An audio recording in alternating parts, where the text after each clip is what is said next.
Almost ready.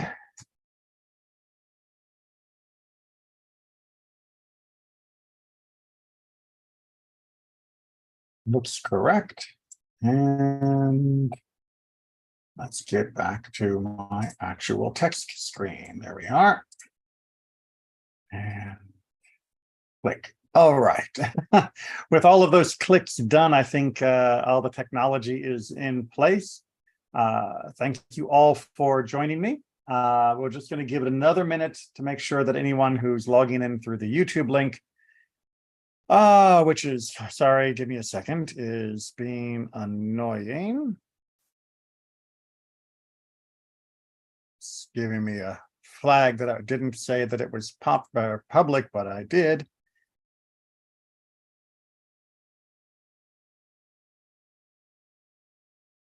All right, so that should be ready now, right? Yay, okay, there we go. Keeping up with the way different companies change their technology, just when you get used to it, and then it gets changed. It's one of my little frustrations in life. Not a big one, but just, you know, you master one set of buttons and interface and all of that, and then they change the UI and you're back to square one sometimes, or you're trying to figure out what went wrong. But nothing went wrong, it just got changed. All right, now I think I can say that we are ready to start. Thanks to technology, we have given a fine buffer for allowing people to log in through either the Zoom link or through YouTube. Reminder to those of you on YouTube, if you'd like to join through Zoom, let me know. I'll be happy to give you the Zoom link. We can't publish it publicly, unfortunately, due to people who do not join in good faith. But of course, that provides an easier opportunity for asking questions than the time delay and vision delay that comes from checking the comment box on the YouTube live stream. All right, so let's dive in. We are in the very tail end here of Deuteronomy 16. And this section of Devarim wrapping up is, of course, known as Shoftim. And it's known as Shoftim because that's the first word of the Torah portion. Now, Shoftim is one of those great words that a person could pick up as part of their Hebrew vocabulary, because it is a very important word, but has a number of different meanings under different settings. So to be a shofet, that's the singular version of shoftim, usually means somebody who is in a position to make decisions when there is a disagreement or a dispute within the community. Now, in English, you'll often hear that be translated as judges. And indeed, this is the same word that's used for the book of Judges. It's called Shoftim of the Tanakh. Now, there, which if you haven't read the book of Judges, absolutely go do so, although make sure you have either a good commentary or me on speed dial, because it can be a little shocking in places. But the book of Judges, they don't do a whole lot of judging in what we imagine to be judging and what Deuteronomy here is going to imagine to be judging. Meaning you don't hear of many cases coming before a shofet who then says the plaintiff is right, the defendant has to pay him 50 shekels because of the damage. That kind of judging does not get a lot of screen time in the book of Shoftim. Instead, we get the other meaning of shofet, which could be better rendered as being a chieftain or a tribal leader or some other kind of official appointed for the community. What's really going on with this word shofet is that we recognize that the community is going to have to defer to somebody when making decisions, especially when there is a dispute.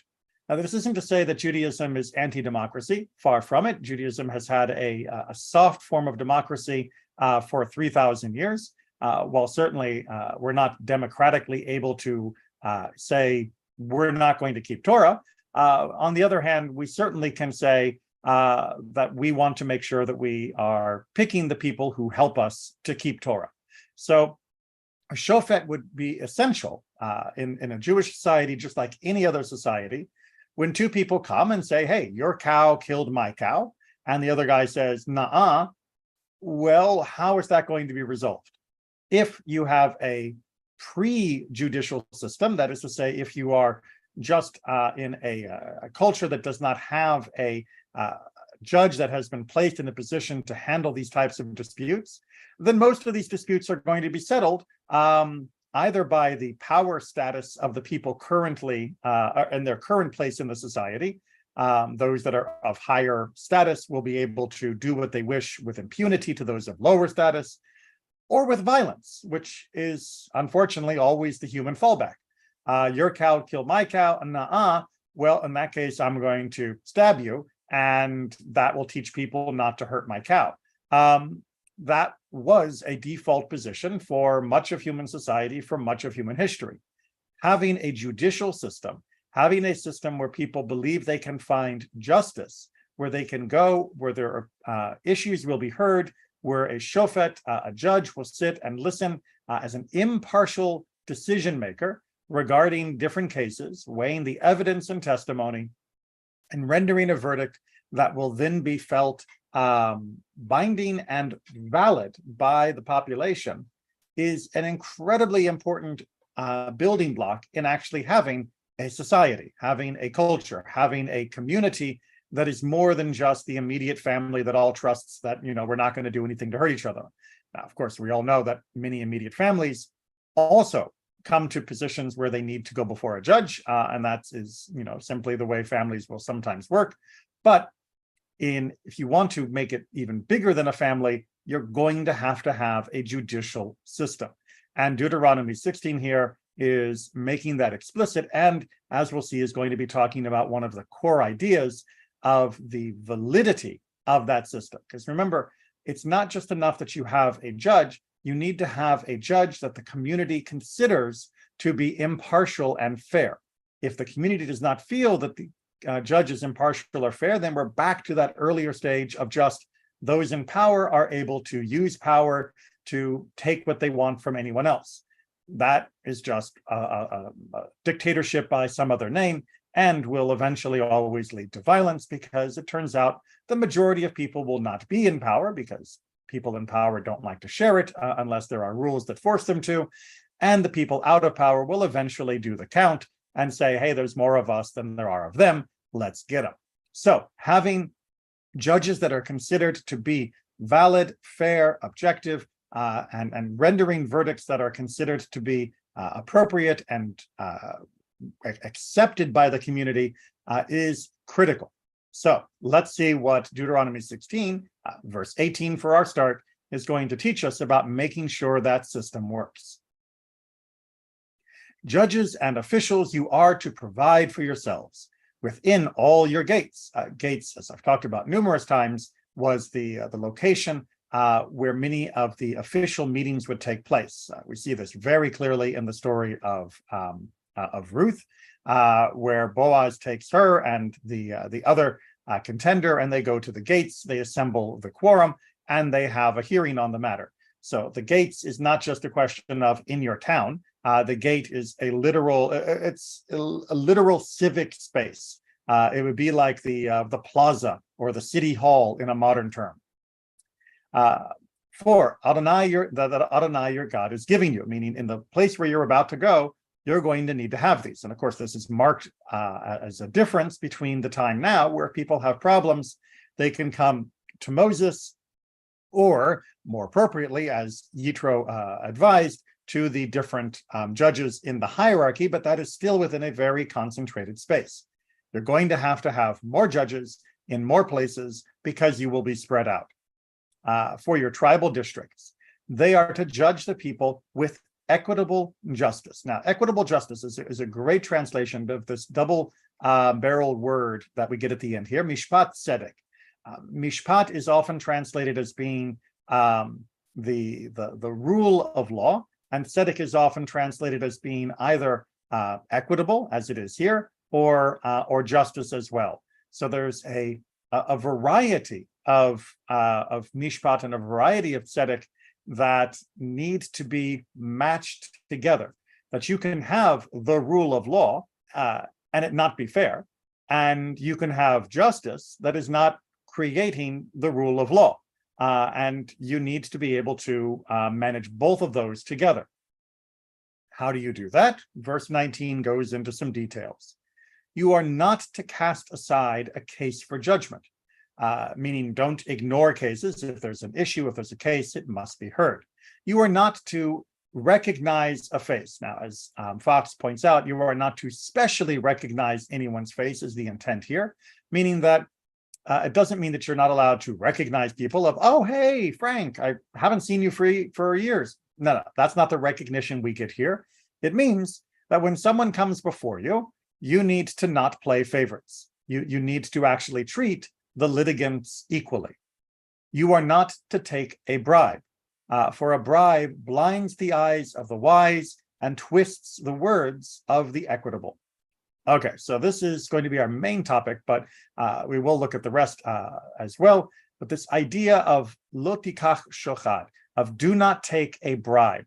What is going on here? Well, it's saying that this will blind the eyes of the wise. I personally, in the translation, probably would have put in parentheses, even of the wise. Of course, a bribe will blind the eyes of somebody that's a fool, and they'll take it and do whatever the bribe has indicated to them. But there is also a particular danger for those that are wise and perhaps good judges, that the acceptance of a shochad, this word that we're using as bribe, may still cloud their judgment in some way, that they are not immune from it, no matter how wise they may think themselves to be. And we'll see a lot more of that in the details of our commentary. And it twists the words of the equitable, that this will, of course, inevitably not only cause problems for the judge, but in consequence, the judge will cause problems for the fair execution of the law and for the perception of the fair execution of the law, which means those that are actually right, the tzaddikim, those that are actually in the right in a particular case, are not going to win. And when people who are in the right aren't winning, that is going to create a very bad perception for the community, not to mention a bad outcome for the person who was in the right. Instead, equity you are to pursue. Tzedek tirdof, a very, very famous phrase. Pursue here means to chase after, to aggressively pursue the idea that there will be justice in this way. Why? In order that you may live and possess the land that Adonai, your God, is giving you. And here is the implicit warning, not that we will be kicked out because God is angry with us for failing to keep justice, although, of course, God will be very disappointed, but how can a community continue to exist when tzedek, when equity, justice is not the highest priority? That our days on the land as a nation will be limited by our pursuit of justice, that if we do not pursue, we will be out of there early. And then, just to remind ourselves, you are not to plant yourself an asherah or any kind of tree structure beside the altar of Adonai, your God, that you make yourself, and you are not to raise yourself a standing stone such as Adonai, your God, hates. Another reminder about anti-idolatry, coming here at the end, of course, because idolatry was often complicit in the perversion of justice, the changing of right from wrong, because after all, if my tree or my stone says that this is the rule, then hey, we're good, and I, can give you the verdict you want, provided my idol gives me that guidance, and that is not going to fly in Judaism. Okay, so with that in mind, let's dive in to our commentary, because this concept of shochad, this concept of a bribe is not really very clear. What does it mean to take a bribe? As always, I know if I ask 100 people on the street, they would all come up with, you shouldn't take $100 to change the verdict from guilty to innocent or innocent to guilty. That it's a straight cash gift. That is the danger here, that if I can buy my judge, then the judge is not a good judge. And that is true. Definitely nothing wrong with that. But if we only think of the shochad as being that level of flaw if we set the bar at there has to be a large bag full of money with a dollar bill sign on it being handed to the judge in order that the judge will change his decision the way the person giving him the money tells him, then we are going to still have problems. So let's take a look at some of the details on this. This whole first section here is quite lengthy, and it's all taken from Mishneh Torah, or Rambam's great magnum opus of Jewish law, in the section dealing with judges. And he is devoting most of this chapter to this concept of bribery. Deuteronomy 16:19 states, "Do not take a bribe." Needless to say, this command applies if the intent is to pervert judgment, right? So yes, this is the man on the street telling me the judge took the money to change the verdict. Now, that's obvious. And when he says needless to say, he means the Torah didn't have to tell us that a bad person shouldn't take money to make a bad judgment. That's obvious. It's clear that that's forbidden. Therefore, this verse has to be giving us more information than just that. Instead, the verse is teaching that it is forbidden for a bribe to be given even to vindicate the just and obligate the one who is liable. In such a case, the judge transgresses a negative commandment. All right, let's make sure we understand what's going on here and how strict Judaism is being on this point. So, since we know don't take a bribe obviously applies for don't render the wrong verdict just because someone paid you, then it has to be giving us additional instruction. And what it is saying is don't give the right verdict if somebody paid you. That you are not allowed to accept a bribe, even to give an honest opinion, even to give a just opinion. That if you are taking a bribe at all, then anything that you do, whether it be the correct decision or obviously the incorrect decision, is wrong and is going to be corrosive to the idea of judging and the idea of justice in the society. You are not allowed to take a bribe, even to do what is right, because the very act of taking the bribe erodes the entire point of having judges. And such is a person is included in the malediction in Deuteronomy 27, cursed be he who takes a bribe. He is required to return the bribe if he is demanded to by the giver, meaning that it wasn't ever really his, and therefore it has to go back. If the person gave you $100 to make a decision in their favor, and they ask for it back, you have to give it back. You cannot say, hey, you paid me this in order that I give you the decision. I gave you the decision. You can't ask for the money back. No, that money never became legitimately yours as the judge because you were prohibited from accepting such money. Therefore, it's still technically the property of the giver. And if the giver wants it back, the giver can take it, which, by the way, I also found to be a very sneaky way of trying to prevent judges from taking bribes. If the person who's giving the bribe can always ask for it back, well, you know, there's no point taking the bribe in the first place if you're just going to lose it after you've done their job. Just as the recipient transgresses a negative commandment, meaning just as the judge who accepts a bribe transgresses the commandment, because it says do not take a bribe, it's focusing on the judge, so too does the giver. As Leviticus 19:14 states, do not place a stumbling block before the blind. The general principle from Leviticus 19 is not just don't trip blind people, although obviously don't do that, but it's also in many other places where we are told not to engage in an activity that is going to lead a person into their own transgression. So if I put $1 million in front of a judge, yes, technically the mitzvah is written from his point of view, he shouldn't take it, but I am also transgressing because I am putting him in the position where he is now likely to stumble by the temptation of $1 million. So if he took the money, we are both committing a transgression. If he didn't take the money, I'm still committing a transgression by putting him in that position. Okay, any questions or comments on these elements? We've already got a lot that's maybe not what we were expecting from this mitzvah of don't take a bribe. We've already raised the bar that you can't take a bribe even for doing the right thing. And we've made it clear that giving the bribe is also a crime not only receiving it. Okay, so let's go ahead then and take a look at what does it actually mean to place a bribe. The above applies not only to a bribe of money, the classic form, but a bribe of all things, meaning there are a million different ways that you can bribe, that you can influence, that you can blind the judge in a case.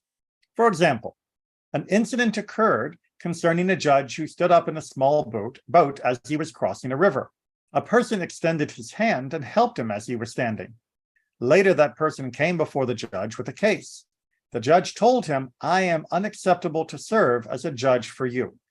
Pasul is the term that's used. It means that this is that judge is now disqualified. He is unfit to serve as a judge because the person helped him, because the person gave him a hand while he was in the boat.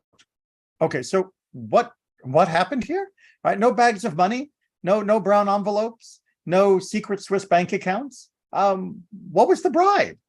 Well, the bribe was the creation of a special feeling of thankfulness, of gratitude that the judge has towards the person who helped him in the boat.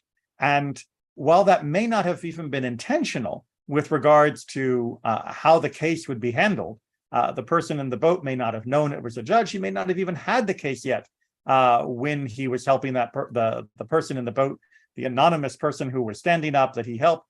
Nonetheless, we were told that the judge cannot recognize faces in the court, meaning he cannot play favorites. And Judaism understands that playing favorites is not something that you can just turn on and turn off.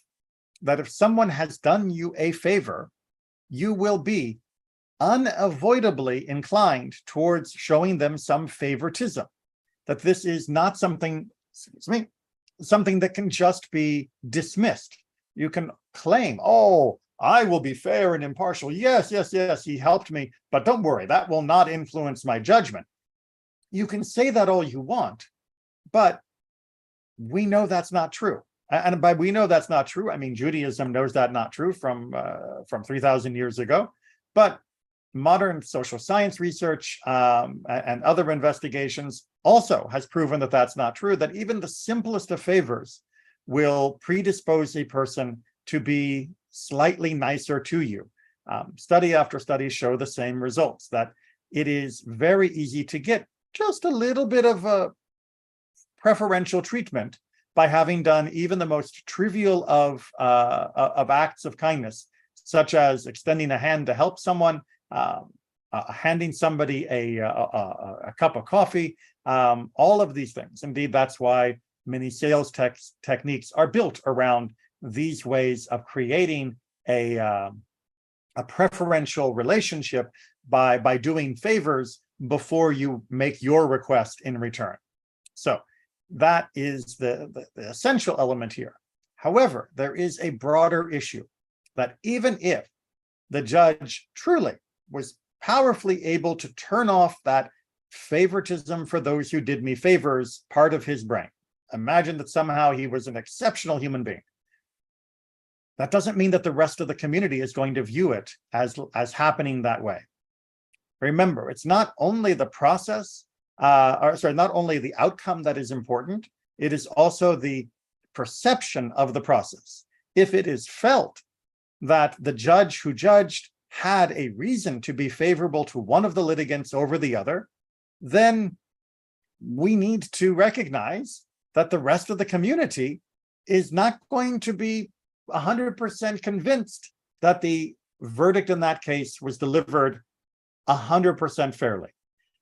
Yes, it may be only a 2%. Yeah, he's usually a fair guy, and I bet it didn't influence it. You might be able to soften it a bit, depending upon the nature and reputation of the shofet, of the judge.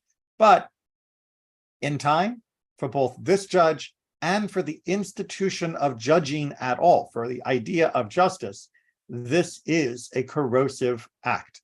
There has to be a strict line for a judge to recuse himself to prevent even the perception, even the hint that there might have been favoritism in handling a case. To show you exactly how far this goes, Rambam brings a number of cases from the traditional sources. Another incident took place where a person removed a feather of a fowl from a judge's scarf, meaning like he had on a scarf and there was a feather just sitting on it, and the person reached over and picked off the lint for the judge. And in a different case, and another person covered some spittle that was lying before the judge, which is another, it's a bit yucky that somebody spat on the sidewalk there, and someone's like, oh, well, here, let me just, kick some dirt over that, because, Your Honor, you shouldn't have to be subjected to such unsightliness. In both cases, the judge told them, I am unacceptable to serve as a judge for you. Another incident took place concerning a person who brought one of the presents given to the priest to a judge who was a priest. The judge told him, I am unacceptable to serve as a judge for you. All right, so both of these are perfect, the three of these are all innocuous, but the last one in particular, I want to unpack a little bit more. So there are gifts that a person will bring, whether it be the challah or truma, that were gifts that a person could bring to a priest, a kohen of their choice. It didn't have to go to the temple. It would go to any kohen that was a legitimate kohen. Well, if I had a kohen in the neighborhood who happened to also be a shofet, who was also a judge, well, why not bring the various gifts that I'm supposed to bring to a kohen to this kohen? I mean, after all, it's still legitimate. I have to give them to a kohen, so I might as well give it to the kohen that's the judge. Again, even though it is a religious duty in the ancient world to bring these particular gifts to the kohanim, you're not allowed to judge a person who has given you those gifts. Even though those gifts are built into the Torah, they're doing their mitzvah duty. It's not really up to them about whether they want to give a gift or not. They technically have the option to give it to someone else. And that means if they gave it to you, even though they're in the act of performing a mitzvah, you have to recuse yourself from hearing a case that they are involved in, because it will not only likely have swayed your judgment, but even worse, it will create the perception in the community that it swayed your judgment. And neither of those can be allowed to exist if we're going to have trust and faith in our judicial process. Before we get to the next, actually, let's do the next incident, and then we'll pause for questions. So that'll hopefully give our YouTubers a chance to catch up. And another incident took place concerning a sharecropper of a field belonging to a judge who would bring him figs from his field every Friday. All right, so you would often have tenant farmers in classical agricultural society. So the judge owned an orchard that had fig trees, and in that orchard, there was a tenant farmer. So that meant that the judge didn't go to the field. The farmer who lived in the field would collect, and the farmer would get to keep some of the figs for himself, and the farmer would bring extra figs, the majority of the figs, to the person who owned the field. That's the arrangement. So the figs literally belong to the judge. I want to make sure we get that very clear, because otherwise this case will not make sense. The figs belong to the judge. They are from the judge's trees. They belong to the judge. The only thing that's happening here is the sharecropper, as is his job, the arrangement of the deal of why he's living on that land and why he gets paid for his work, is that he will bring the judge's figs to the judge on Friday. Okay. Once the sharecropper came earlier and brought him the figs on Thursday, because he had a judgment over which he desired that the judge preside. Okay, so Thursday was not only the market day, but Thursday was also the judging day. It was one of the reasons why we read Torah on Mondays and Thursdays, partly because more people will be in town when it's market day, but also because those were days when judging would take place, and it was a good reminder to have a Torah reading during the morning service. So the farmer comes in, and he's coming on Thursday because he's got a case that he wants to be heard. And he brings the figs in early. Now, again, these figs belong to the judge. They are from the judge's trees. Nevertheless, the judge told him, I am unacceptable to serve as a judge for you.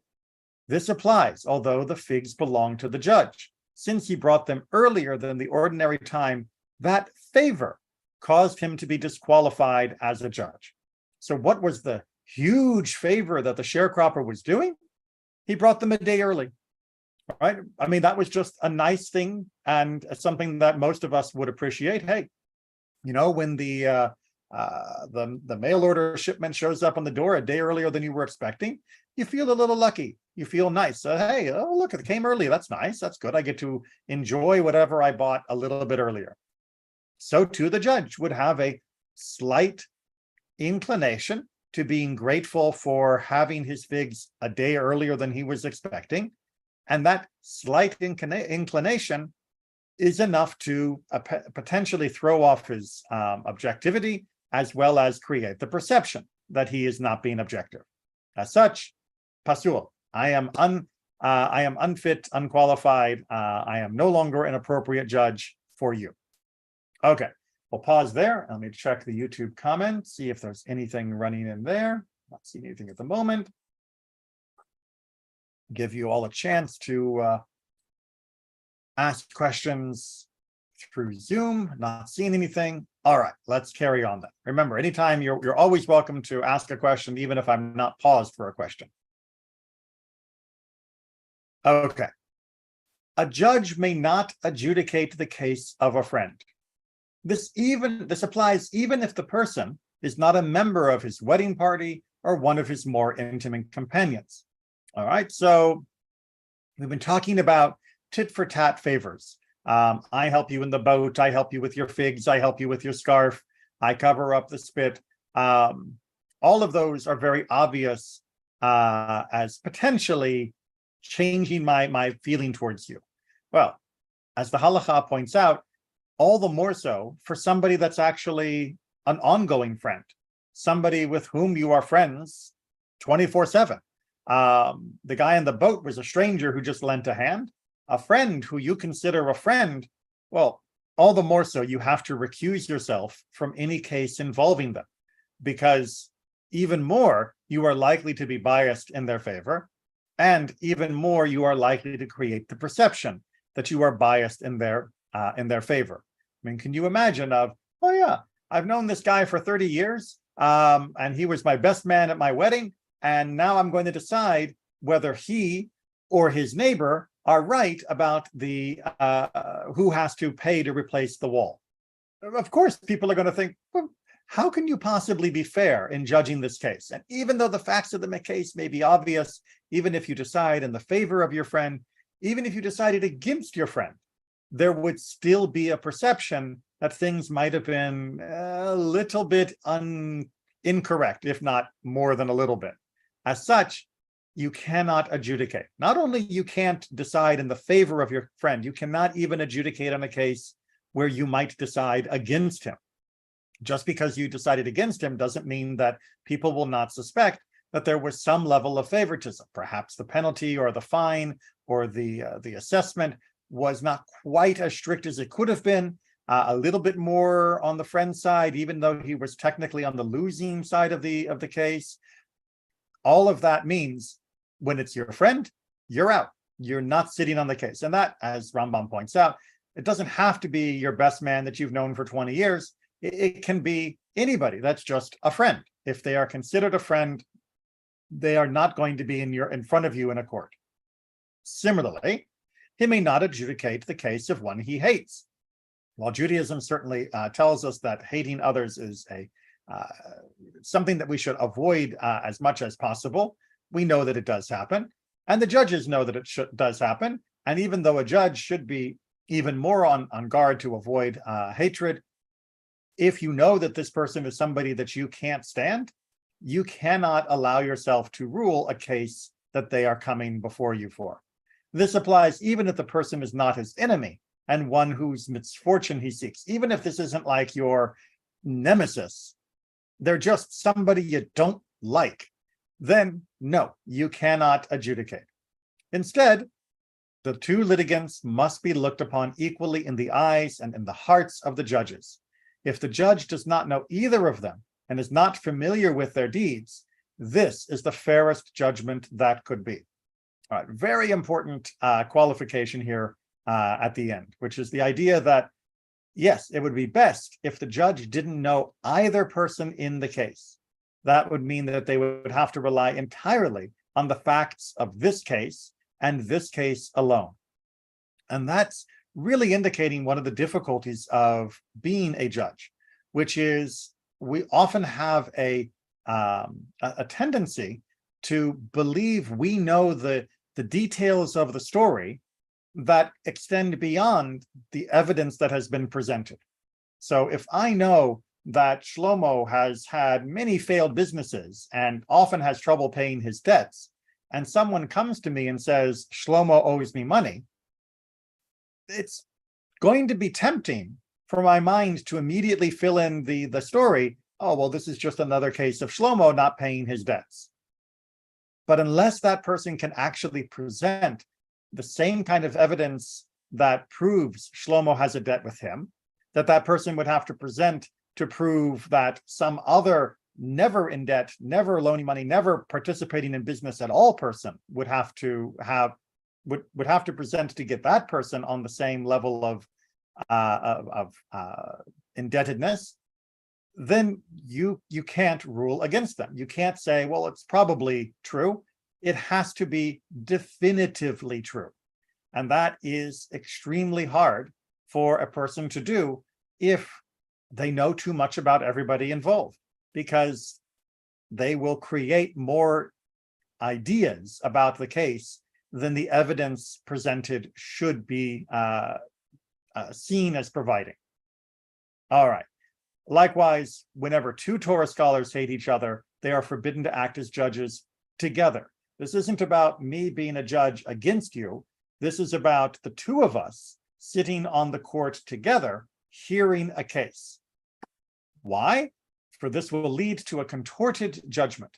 The hatred each one of them bears for the other will cause him to overturn his colleague's words. Again, we don't want Torah scholars to hate. We definitely don't want them to hate each other, but it definitely happens. Hopefully not often, but it does happen.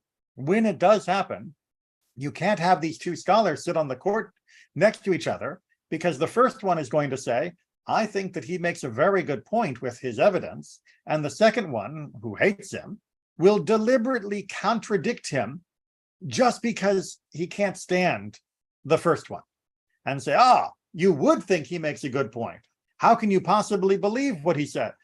Even if there's no reason for a judge number two to doubt the information being given by the witness, just because he is naturally inclined to be contrary to this other scholar, this other judge, we can't have them sitting on the same court together. We have to find different sages to sit in that place so that we don't have drama among the judges. Instead, they need to be able to evaluate not only the words of the witnesses and the evidence being presented fairly, they have to be willing and able to evaluate the information, the ideas, the questions, the insights of the other judges fairly. Now, hopefully you've gotten the idea here. The bar is high, right? We cannot accept bribes. We cannot, take the cash bag, obviously, but we also can't take anything that gives a perception of favoritism. And we can't be in a place of judgment when our judgment is likely to be compromised by our own emotions and feelings. Instead, how should a judge behave? A judge should always see himself as if a sword is drawn on his neck, and hell, Gehinom, better translation than hell, open before him. He should know who he is judging, before whom he is judging, and who he will ultimately exact retribution from him if he deviates from the path of truth. As indicated by Psalm 82, God stands among the congregation of the Almighty. And in 2 Chronicles 19, see what you are doing, for you are not judging for man's sake, but for God's. A judge has to be as careful as humanly possible to constantly keep in mind that they are merely the middleman for judgment, that ultimately God will be the final judge, and the judge himself will have to stand before God as the final judge. And if anything the judge did caused either the miscarriage of justice or the perception of a miscarriage of justice, then that judge will be held accountable. When a judge does not render a genuinely true judgment, he causes the divine presence to depart from Israel. Whenever a judge expropriates money from one litigant and gives it to another unlawfully, God exacts retribution from his life. As Proverbs 22 states, he will exact payment for the soul of one who exacts payment. All right, so the first part seems pretty clear. If you are not judging fairly, you are literally driving the Shekhinah away from Israel. You are making our community less sacred, less holy, less Jewish, because you are eroding that pillar of justice. However, the second one is, in my mind, even more powerful, because we are reminded that a judge, when they are making a decision, is essentially going to be, in different circumstances, condoning theft or condoning murder. What does that mean? Well, if a judge says that neighbor A owes neighbor B 500 shekels, and the law is actually not on neighbor B's side, but the judge is doing it because of favoritism, bribe, or some other issue, when he should have recused himself and done things differently, then what he has essentially done is stolen the 500 shekels from neighbor A and given it to neighbor B. And that is as bad, if not worse, than going into neighbor A's house and holding a knife to his throat and taking the money and giving it to the other person. This is theft through the facade of judgment. And likewise, if a person is condemned to murder under false testimony or under a incorrectly handled procedure, then the judge is murdering that defendant, and they are using the court as their cover for committing that horrible crime. So we have to understand that the law only allows for the judge to take money from one person to another or to execute a person for a crime if they actually do it correctly. And if they don't, then the judge is a criminal. Conversely, when a judge adjudicates a case in a genuinely true manner for even one moment, just one right case for an entire lifetime, it is as if he has corrected the entire world, and he causes the divine presence to rest within Israel. As is implied by the verse, God stands among the congregation of the Almighty. If a judge will ask, why should I involve myself in this difficulty? Meaning, if it's so hard, so difficult, and I'm going to be on the hook for doing things wrong if I should have known better, why am I doing this? He should know that it is written, back in 2 Chronicles again, he is with you in the matter of judgment. Nor should the judge worry about erring. A judge may only base his judgment on what his eyes see. So a lot to unpack here, but I'll try to be brief.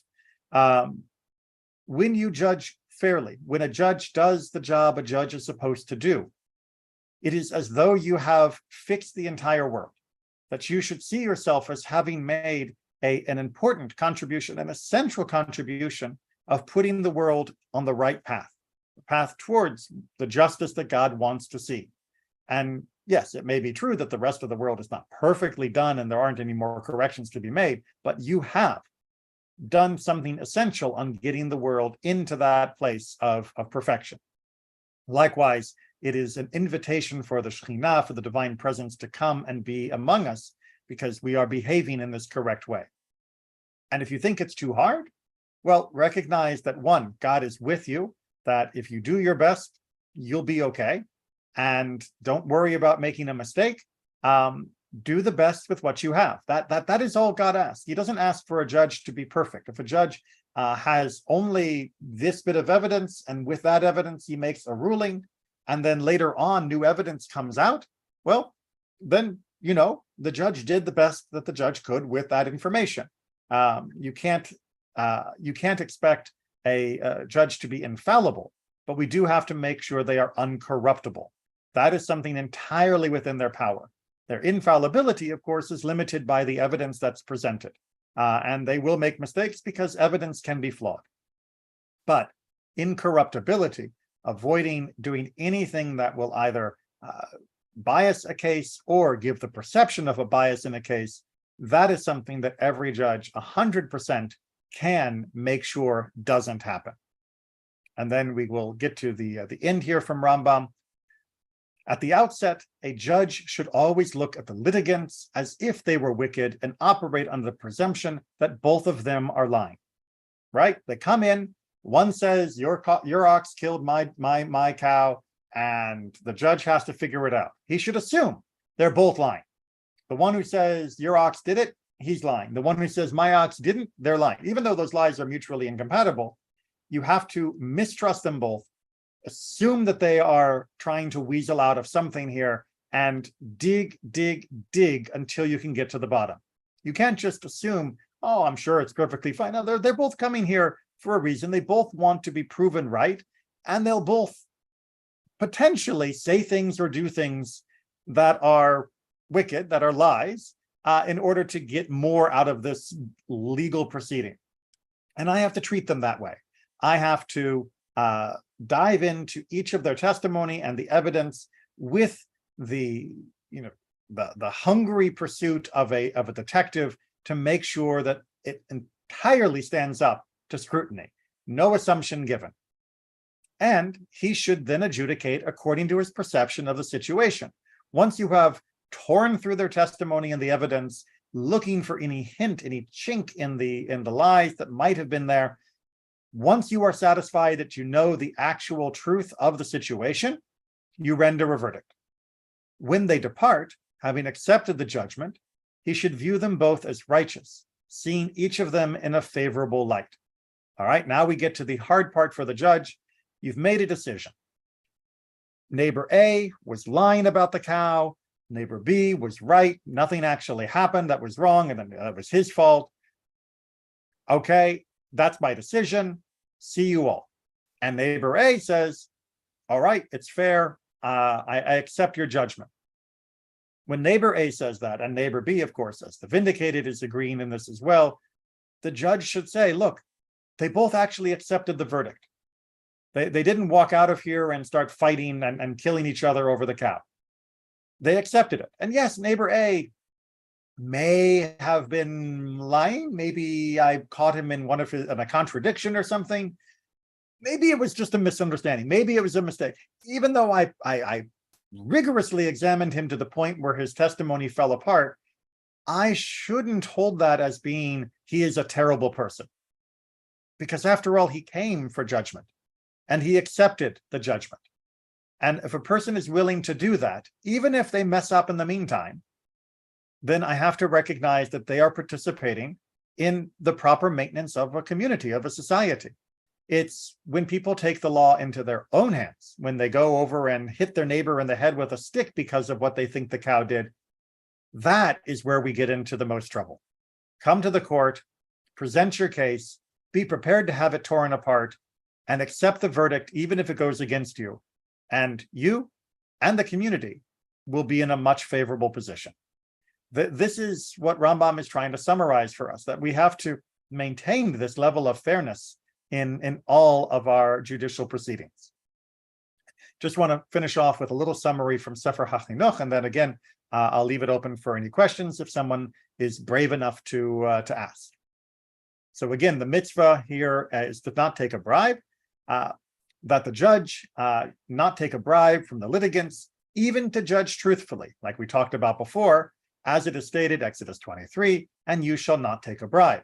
And this negative commandment is repeated in the Torah about this manner in another place, in our parasha, Deuteronomy 16, and so did they say in Sifrei Devarim, the great early Midrash collection, you shall not take a bribe, even to make the innocent innocent and the liable liable, saying even more clearly than Rambam said at the beginning, you're not allowed to take a bribe even to give a correct decision, because once you have contaminated the process with a bribe, that decision is no longer going to be seen as valid. It is from the roots of this commandment that it is forbidden for us to take a bribe, even to judge a case truthfully, in order to remove this bad practice from among us, lest we will come from this to judge falsely with bribes. So as Sefer HaChinuch points out, if you get into the habit of taking money in order to do a correct verdict, then eventually you will also come to take money to do an incorrect verdict. The human mind is incredibly good at rationalizing their positions when it is eager to get the reward that is being offered. So if someone says, I leave it to the fairness of your honor, but if it happens to go our way, then I would be more than happy to help with paying your kids' college tuition, of helping to co-sign a loan for that holiday house you were looking for, yada, yada, yada. If you thought, well, I'm not taking a bribe, they're just, going to be grateful because I came to the right decision, your brain will work overtime to find a reason why their position is the right position. You will come up with spurious arguments on their side. And if you were already used to taking this money when you were actually correct that the person was right, you won't notice that you've crossed that line. You will just convince yourself that you're just doing what's right, and they're rewarding you for what's right, and what's wrong with that? Well, as we all know from the outside, what's wrong with that is that it erodes the confidence in the court, and erodes the confidence in justice. And when people have no confidence in the courts or judges, they will find other ways of handling their disputes. And all the other ways of handling their disputes end with an awful lot of misery and pain for people. And that is something that the judges in particular have a strong obligation to avoid. And the society as the general has an obligation to hold the judges to that standard. This is just the tip of the iceberg. As always, Judaism has much more to say about the process of pursuing justice, as it has been an obsession of Judaism ever since God told us, Tzedek, Tzedek, Tirdof, justice, justice, you will pursue. With that, I'll just check if we have any last questions. And then we will wrap it up. All right, everyone. Thank you so much for joining. I always enjoy our discussions together, although, certainly nothing wrong with it being two-way. But you can always catch me in services, text, emails, or other ways of communicating if you have something that you want to follow up with. Take care, everyone. And